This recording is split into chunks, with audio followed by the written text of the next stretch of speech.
Kung may United Nations na nagbabantay sa kapayapaan ng mundo, bakit patuloy pa rin ang mga digmaan at kaguluhan sa iba't ibang bansa? Sa tuwing may digmaan o malaking kaguluhan sa mundo, isa sa mga unang tanong ng maraming tao ay ito: nasaan ang United Nations? Bakit hindi nito mapigilan ang mga nangyayaring conflict sa iba't ibang bahagi ng mundo? Para maintindihan ito, kailangan muna nating malaman kung ano ba talaga ang papel ng United Nations.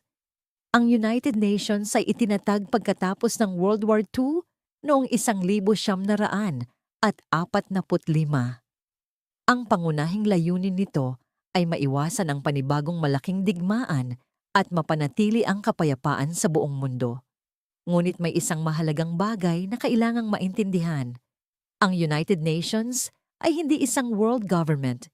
Hindi ito parang isang pandaigdigang pulis na may kapangyarihang utusan ng lahat ng bansa. Ang UN ay isang organisasyon ng mga bansa.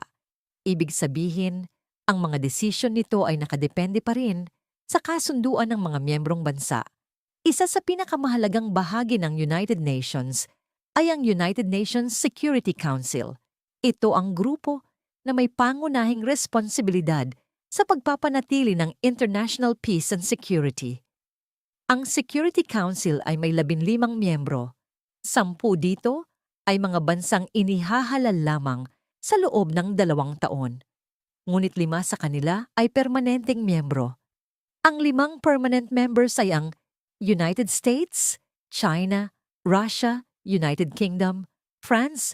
Ang 5 bansang ito ay may napakalakas na kapangyarihan na tinatawag na veto power. Ang ibig sabihin ng veto power ay ito: kahit na karamihan sa mga bansa sa Security Council ay pumayag sa isang desisyon, kapag tumutol lang kahit isa sa 5 permanent members, hindi matutuloy ang desisyon.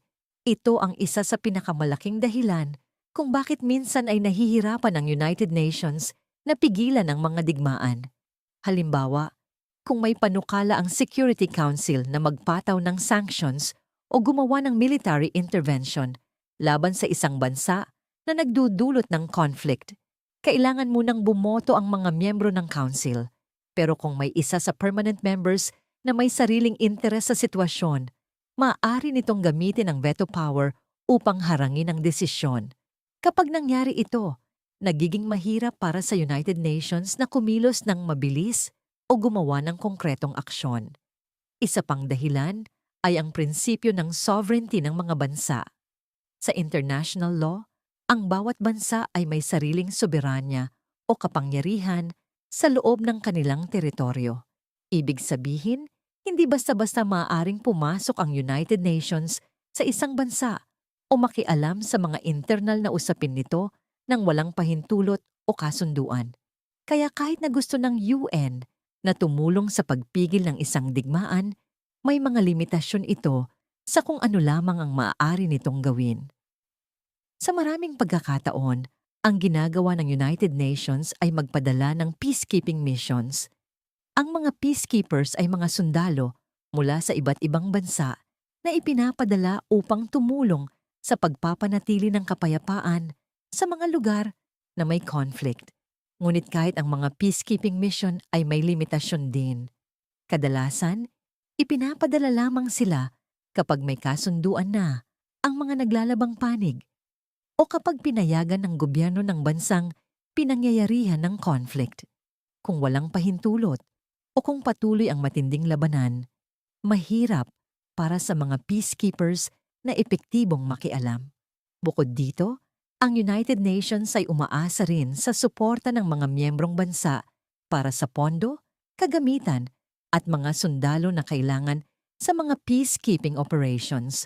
Kung kulang ang suporta ng mga bansa, nagiging mas mahirap para sa UN na magsagawa ng mas malalaking operasyon upang pigilan ang kaguluhan. Sa madaling salita, ang United Nations ay may mahalagang papel sa pagpapanatili ng kapayapaan sa mundo. Ngunit hindi ito isang makapangyarihang institusyon na kayang kontrolin ang lahat ng bansa.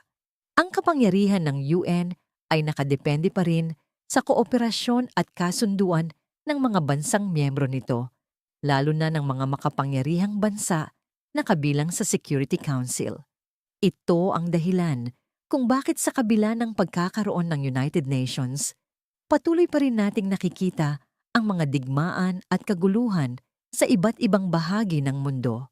Sa huli, ang kapayapaan sa mundo ay hindi lamang responsibilidad ng isang organisasyon, kundi ng lahat ng mga bansa na kailangang magtulungan upang maiwasan ang mga conflict at mapanatili ang kaayusan sa international community.